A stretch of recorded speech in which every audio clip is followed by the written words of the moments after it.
জিয়াম, হ্যাঁ ভাই, প্রাক্তনকে নিয়ে কিছু বলো। সে কি এই ভিডিওটা দেখবে? অবশ্যই দেখবে, সেই কথাগুলো শুনবে। অবশ্যই মনোযোগ দিয়ে শুনবে।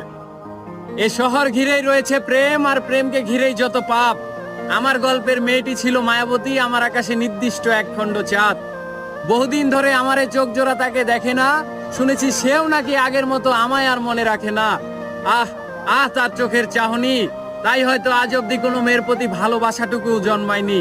আমার দোষ ছিল, আমি বেকার ছিলাম, প্রেম অধ্যায়টা নিষিদ্ধ ছিল আমার জন্যে।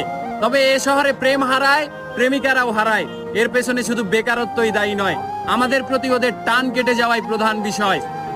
আমার সাথে প্রেম থাকাকালীন অবস্থায় আমি তার গায়ে স্পর্শ করিনি, তার সতীত্ব নষ্টের কারণ হতে চাইনি। তবে আমার প্রেমিকা বড্ড নীতিবান, সে তার বর্তমান প্রেমিকের সঙ্গে অশ্লীলতা করে।